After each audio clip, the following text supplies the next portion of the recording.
السلام علیکم ورحمۃ اللہ۔ ریڈیو قطر سے آج کا پہلا نشریہ سیف الرحمان کی زبانی اور ابتدا اہم خبروں کے خلاصے سے۔ سمو امیر شیخ تمیم بن حمد آل ثانی نے صدر بیرم بیگیا کو جمہوریہ البانیہ کی صدارت کا حلف اٹھانے کی مبارکباد دی ہے۔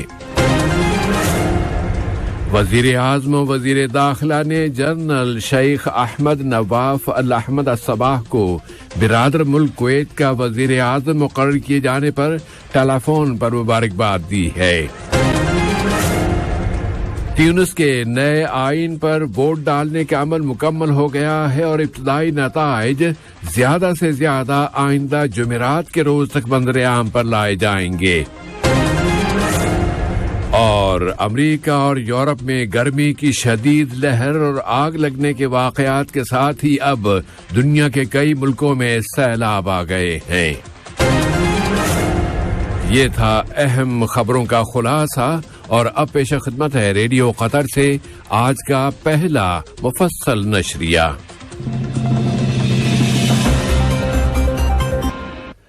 بسم اللہ الرحمن الرحیم۔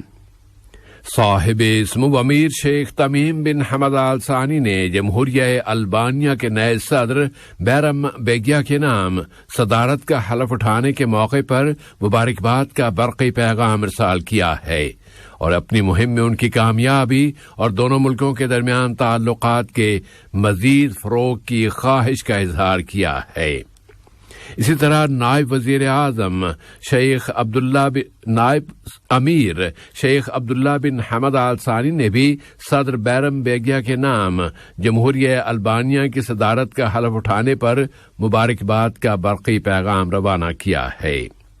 اس سے قبل قطر نے جمہوریہ البانیہ کے صدر بیرم بیگیا کی حلف اٹھانے کی تقریب میں شرکت کی تھی اور البانیہ میں قطر کے سفیر جناب علی بن احمد المری نے اس تقریب میں قطر کی نمائندگی کی۔ وزیر اعظم و وزیر داخلہ شیخ خالد بن خلیفہ بن عبدالعزیز آل ثانی نے جنرل شیخ احمد نواف الاحمد الصباح کے ساتھ ٹیلی فون پر رابطہ قائم کیا اور انہیں برادر ملک کویت کا وزیر اعظم مقرر کیے جانے پر مبارکباد دیتے ہوئے ان کی توفیق و کامیابی اور دونوں برادر ملکوں کے باہمی تعلقات کے مزید فروغ کی خواہش کا اظہار کیا۔ جمہوریہ ڈومینیکن کے صدر لوئس ابی نادر نے نائب وزیر اعظم و وزیر خارجہ شیخ محمد بن عبد الرحمن آل ثانی کا سینٹو ڈومینگو میں خیر مقدم کیا ہے۔ نائب وزیر اعظم و وزیر خارجہ نے اس ملاقات میں جمہوریہ ڈومینیکن کے صدر کو صاحب سمو امیر شیخ تمیم بن حمد آل ثانی کی جانب سے خیر سگالی کا ایک پیغام پہنچایا جس میں ان کی صحت و سعادت اور جمہوریہ ڈومینیکن کی حکومت اور عوام کی مزید ترقی و خوشحالی کی خواہش کا اظہار کیا گیا ہے۔ جمہوریہ ڈومینیکن کے صدر نے بھی صاحب سمو امیر کے لیے اسی قسم کے جذبات پر مشتمل ایک پیغام نائب وزیر اعظم و وزیر خارجہ کے سپرد کیا جس میں ان کی صحت و سعادت اور قطر کی مزید ترقی اور خوشحالی کی تمنا کا اظہار کیا گیا ہے۔ اس کے علاوہ اس ملاقات میں دونوں دوست ملکوں کے باہمی تعلقات و تعاون اور تمام تر شعبوں میں انہیں مزید فروغ دینے کے وسائل کا جائزہ لیا گیا۔ اسی طرح جمہوریہ ڈومینیکن کی نائب صدر محترمہ راکھیل بینیا نے بھی نائب وزیر اعظم و وزیر خارجہ شیخ محمد بن عبد الرحمن آل ثانی سے ان کے حالیہ دورہ جمہوریہ ڈومینیکن کے دوران ملاقات کی ہے۔ اس ملاقات میں دونوں دوست ملکوں کے درمیان تعلقات و تعاون اور انہیں مختلف شعبوں خاص طور پر صحت اور تعلیم کے شعبوں میں مزید فروغ دینے کے وسائل کا جائزہ لیا گیا۔ اسپورٹس اینڈ یوتھ کے وزیر جناب صلاح بن غانم العلی سے برادر ملک جمہوریہ ترکی کے وزیر نوجوانان و کھیل جناب محمد محرم قصاب نے ملاقات کی ہے جو اس وقت دوحہ کا دورہ کر رہے ہیں۔ اس ملاقات میں اسپورٹس اور نوجوانوں کی بہبود کے شعبے میں تعاون کو مزید فروغ دینے کے وسائل پر بات چیت کی گئی۔ نائب وزیر اعظم و وزیر خارجہ کے مشیر اور وزارت خارجہ کے سرکاری ترجمان ڈاکٹر ماجد بن محمد الانصاری نے ویڈیو کمیونیکیشن کے ذریعے مشرق وسطی و شمالی افریقہ کے لیے برطانوی حکومت کی ترجمان محترمہ روزی ڈیاز کے ساتھ ملاقات کی ہے، جس میں دو طرفہ تعلقات، میڈیا اور ورلڈ کپ چیمپئن شپ فیفا قطر 2022 کے لیے تعاون میں مزید اضافے کے وسائل اور علاقے کے تازہ ترین حالات پر بات چیت کی گئی۔ وزارت خارجہ کے سرکاری ترجمان نے اس ملاقات میں کہا ہے کہ قطر اس فٹ بال ورلڈ کپ کے دوران برطانوی تماشائیوں کی آمد کا خیر مقدم کرتا ہے، اور کہا کہ قطر ایک منفرد اور انتہائی محفوظ چیمپئن شپ کے انعقاد کے لیے پوری طرح تیار ہے۔ وزارت خارجہ میں ادارہ حقوق انسانی کے ڈائریکٹر ڈاکٹر ترکی بن عبداللہ آل محمود نے کورونا کی عالمی وبا کووڈ-19 کے ساتھ برتاؤ میں حقوق انسانی کے مکمل احترام کے لیے اختیار کیے گئے قطر کے جامع منصوبے کا جائزہ لیا ہے۔ وہ حقوق انسانی کے تحفظ اور فروغ سے متعلق چوتھی عرب علاقائی اعلیٰ سطحی کانفرنس میں قطری وفد کی قیادت کر رہے تھے۔ یہ کانفرنس قاہرہ میں عرب لیگ کے سیکریٹریٹ میں شروع ہو گئی ہے۔ انہوں نے کہا کہ صحت کے شعبے کی تمام تنصیبات میں حقوق انسانی کے ایک بنیادی حق صحت سب کے لیے کو بلا امتیاز اولین اہمیت دی گئی ہے، اور صحت کی تمام تر سروسز بالکل مفت فراہم کی گئی ہیں۔ تیونس میں وہاں کے نئے دستور یا آئین پر ریفرنڈم میں ووٹ ڈالنے کا عمل مکمل ہو گیا ہے، اور ملک میں قائم کیے گئے 11,000 پولنگ اسٹیشنوں کے دروازے اب بند کر دیے گئے ہیں۔ البتہ ووٹنگ کے تناسب کے بارے میں متضاد باتیں کہی جا رہی ہیں۔ صدر قیس بن سعید کی جانب سے پیش کردہ اس دستور اور آئین کا یہ نیا مسودہ سن 2014 میں منظور کیے گئے انقلابی دستور سے بالکل ہی الگ ہے۔ اس کی بہت نمایاں اور واضح تبدیلی یہ ہے کہ اس میں صدارتی نظام کو اپنا لیا گیا ہے، اور اس میں 2014 کی طرح صدر کے پاس صرف دفاع اور خارجہ کے اختیارات نہیں ہیں، بلکہ اب صدر کے اختیارات کا دائرہ بہت زیادہ وسیع کر دیا گیا ہے۔ وہی کابینہ مقرر کریں گے، وہی اسے معزول کریں گے، اور پارلیمنٹ کے پاس کوئی اختیار نہیں ہوگا۔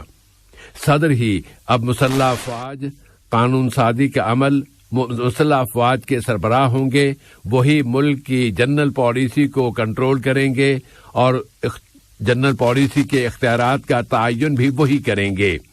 پھر قانون سازی کا عمل پارلیمنٹ اور نیشنل کونسل کے درمیان تقسیم کر دیا گیا ہے، اور اس نئے دستور میں صدر کو ہٹانے کا کوئی بھی طریقہ واضح نہیں کیا گیا۔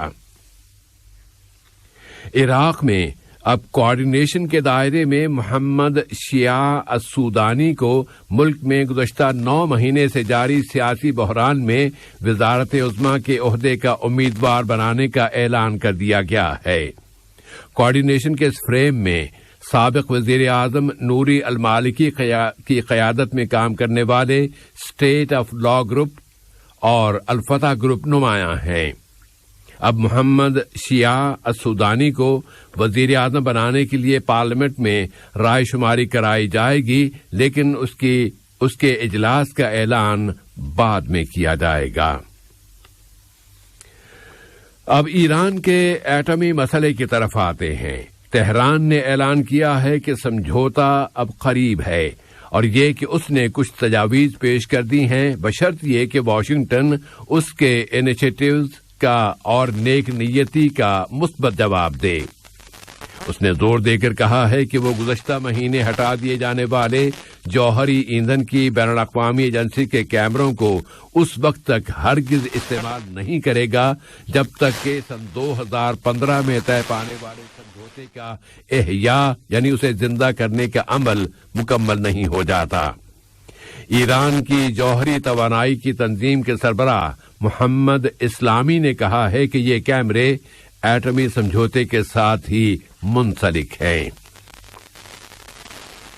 اب یوکرین چلتے ہیں۔ یوکرین کی فوج نے اعلان کیا ہے کہ اس نے بحر اسود میں کی جانے والی اپنی مشقوں کے دوران 10 روسی بحری جہاز نوٹ کیے ہیں، جبکہ خارکیو کے متعدد مقامات پر روسی فضائی حملے، راکٹوں کے حملے اور توپ خانے سے گولہ باری کی گئی ہے۔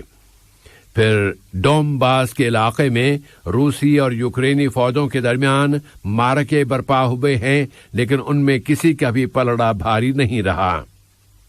دوسری جانب اناج کی برآمدات کے بارے میں طے کردہ سمجھوتے پر اب تک عمل درآمد نہ ہونے پر تشویش کی فضا میں یوکرین اب امید کرتا ہے کہ اس سمجھوتے کا نفاذ عمل میں آ جائے گا اور کل بدھ کے روز چورنومسک نامی بندرگاہ سے اناج کی پہلی کھیپ روانہ کر دی جائے گی۔ اس نے توقع کا اظہار کیا ہے کہ سمجھوتے میں شامل تمام بندرگاہوں سے اناج کی ترسیل 2 ہفتوں کے اندر اندر شروع کر دی جائے گی۔ افغانستان سے متعلق خبر یہ ہے کہ ازبکستان کا دارالحکومت تاشقند اب افغانستان کے بارے میں ایک بین الاقوامی کانفرنس کی میزبانی کر رہا ہے۔ اس میں طالبان حکومت سمیت 20 سے زیادہ ممالک اور تنظیمیں حصہ لے رہی ہیں۔ 1 سال قبل طالبان کے برسر اقتدار آ جانے کے بعد افغانستان کے بارے میں یہ اپنی نوعیت کی پہلی کانفرنس ہے، اور یہ ازبکستان میں ہی سن 2018 اور پھر 2021 میں ہونے والی 2 کانفرنسوں کی تکمیل ہے۔ یہ دونوں کانفرنسیں افغانستان میں امن کے عمل، سیکیورٹی کے تعاون اور علاقائی رابطوں سے متعلق تھیں۔ امریکہ اور یورپ میں آنے والی شدید گرمی کی لہر اور جگہ جگہ لگنے والی آگ کے بعد جو اب بھی شعلے بھڑکا رہی ہے، دنیا کے کئی ملکوں میں اب سیلاب آ گئے ہیں اور ان میں سینکڑوں اشخاص جاں بحق ہو گئے ہیں۔ بہت سے زخمی بھی ہوئے ہیں اور ان سیلابوں کی وجہ سے تنصیبات، سڑکوں اور رہائشی عمارتوں کو بھاری نقصان پہنچا ہے۔ پاکستان میں اب تک ان سیلابوں کی وجہ سے 304 اشخاص جاں بحق ہو چکے ہیں، اور ان میں سے 99 اشخاص بلوچستان میں اور 70 اشخاص سندھ میں وفات پا گئے ہیں۔ اسی طرح سیلابوں کی وجہ سے ہی یمن میں 10 اور ایران میں 20 اشخاص موت کے منہ میں چلے گئے ہیں، جبکہ افغانستان میں آنے والے سیلابوں میں کم از کم 25 اشخاص اب تک جاں بحق ہو چکے ہیں۔ روس کی ہنگامی وزارت نے شہر سوچی کے ایک علاقے میں ہنگامی حالت کا اعلان کر دیا ہے۔ ادھر چین میں گزشتہ جون کے بعد سے شدید گرمی پڑ رہی ہے اور حکام نے چینی صوبے سنکیانگ میں سیلابوں، لینڈ سلائیڈنگ اور زراعت کو شدید نقصان پر متنبہ کیا ہے۔ اور آخر میں کھیلوں سے متعلق یہ خبر کہ امریکی ریاست اوریگن کے مقام یوجین میں کل رات ایتھلیٹکس کے عالمی مقابلے اپنے اختتام کو پہنچ گئے۔ جرمنی نے جو اگلے مہینے یورپی چیمپئن شپ کی میزبانی کر رہا ہے، ان مقابلوں میں صرف 2 میڈل جیت چکا ہے، ایک سونے کا اور دوسرا کانسی کا تمغہ، جبکہ گزشتہ ٹوکیو اولمپیاڈ میں جرمنی نے 37 میڈلز اپنے نام کیے تھے۔ نشریے کے آخر میں اب اہم خبروں کا خلاصہ ایک مرتبہ پھر پیش خدمت ہے۔ صاحب سمو امیر شیخ تمیم بن حمد آل ثانی نے صدر بیرم بیگیا کو جمہوریہ البانیہ کی صدارت کا حلف اٹھانے پر مبارکباد دی ہے۔ وزیر اعظم و وزیر داخلہ نے جنرل شیخ احمد نواف الاحمد الصباح کو برادر ملک کویت کا وزیر اعظم مقرر کیے جانے پر ٹیلی فون پر مبارکباد دی ہے۔ تیونس کے نئے دستور پر ریفرنڈم کے لیے ووٹ ڈالنے کا عمل مکمل ہو گیا ہے اور ابتدائی نتائج زیادہ سے زیادہ آئندہ جمعرات تک منظر عام پر لائے جائیں گے۔ اور امریکہ اور یورپ میں گرمی کی شدید لہر اور آگ لگنے کے واقعات کے ساتھ ہی اب دنیا کے کئی ملکوں میں سیلاب آ گئے ہیں۔ ریڈیو قطر سے آج کا پہلا نشریہ اپنے اختتام کو پہنچا۔